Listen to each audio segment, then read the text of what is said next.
Okay, so just to set some context, 'cause I didn't realize I was about to jump into this exact clip. He was just talking about the third party approach and why he doesn't necessarily think it's the right approach. Okay, what are you saying? Let me know if you want to talk in that kind of setting. We can talk. Official People's Party US.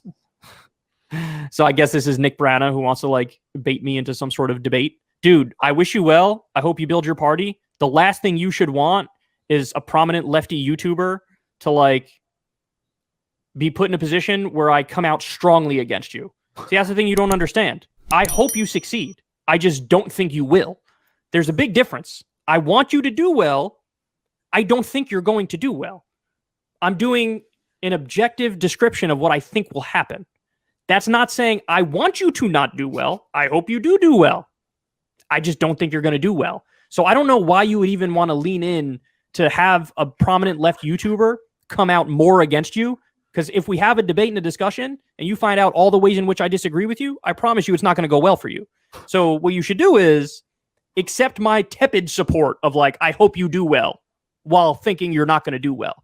And if you think I'm wrong in that assumption, how many People's Party folks have been elected since you founded the party? I'm not taking a shot at you. I'm just saying, relax with the whole, like, let me step to you a little bit and let's talk about it. No, I want you to do well. You have good policy ideas, so I agree with you. I wish you well. I just don't think you're going to do well because you haven't fucking done well so far, and I don't see a plan in effect that will make you do well. So, and there's no pithy response of, oh, he's defending the Justice Democrats. You can make here because fuck the Justice Democrats. They failed. They did wrong. They did bad. But that doesn't mean that you're the solution when you haven't had a solution. So, sorry, that's the truth. I wish you well, but I don't think you're going to do well. That's my take on it. And you don't want me to, expound on that more because it won't go well for you. Are you a fan of I love Kyle, bro. I love Kyle so much. And before I pass the ball to you really quickly, because this is just my first time hearing that, Nick Brana is too fucking scared to come on a small show like the Vanguard. I bet you he's shitting his fucking pants when he heard that shit. And Gavin and I have been openly critical of the People's Party on our show, and we were not obviously we were really excited by the prospect of it, but Kyle's analysis of this is so spot on.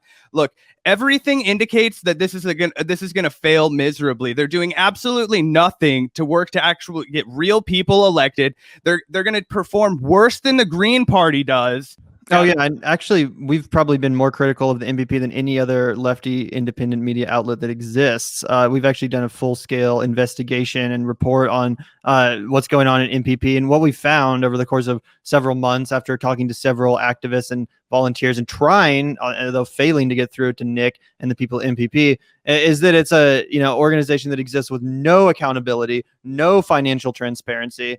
It's basically, Nick Brana is the unelected king of this corporation, really is what it is, that's more beholden to its shareholders, so to speak, its biggest donors who are unknown, thanks to that financial lack of transparency.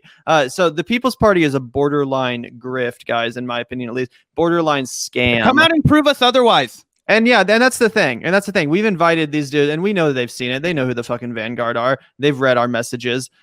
They refuse to come on the Vanguard to address the concerns. They're not going to get their balls the volunteers, but our concerns too. They also refuse to go on any other show that has any criticisms other than like our friend Franco's. They have literally no interest in talking in people that aren't complete sycophants to them. I think a third party approach is worth trying. I voted third party in the last 2 elections. That being said, we have to be smart about it. And if there's, some flailing scam of an organization out there that's claiming to be a revolutionary third party cause, but they have no results to show for it, they refuse to uphold any standard of accountability or transparency, then obviously that's not the right vehicle to be investing your time or money or energy into. And I think it's totally fair to call that out. Again, if there was a strong third party, if the MPP had taken the Greens, taken them into consideration and actually tried to do like some sort of a fusion or a merger, where we actually, bring together third parties to create like a real Vanguard party. That's what we need. And I would be 100% support. I would be out there fucking volunteering. MPP is not that. Just when someone else brings this back up, and this actually gets a little bit explosive. Kyle gets a little angry here. I thought this was funny. If Justice Democrats was the solution and they failed, why is a third party not viable? What you're suggesting is just to do justice. I didn't say do Justice Democrats again. See, now I'm pissed off because people are putting fucking words in my mouth. But we've seen that strategy fail over and over. Okay, so point number one. The third party fucking strategy has failed over and over too, and they failed way more profoundly than the Justice Democrats have failed. How many Greens are in Congress? How many Greens are in the Senate? How many Greens are even in fucking local and state places? They're not there. How many People's Party people are in the Senate? How many People's Party people are in Congress? How many? How many? So somehow that's not a failure, but it's a failure when we get 12 there and they don't do as good of a job as they should do. Take off the fucking blinders, son.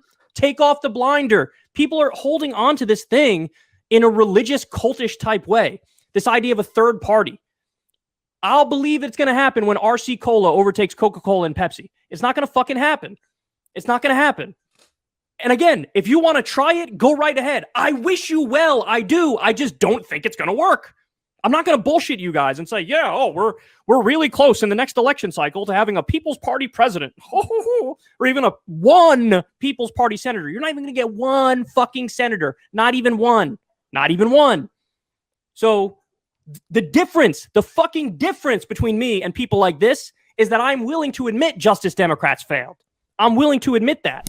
They're not willing to admit that their third party attempt failed when it's been tried 1,000 fucking times.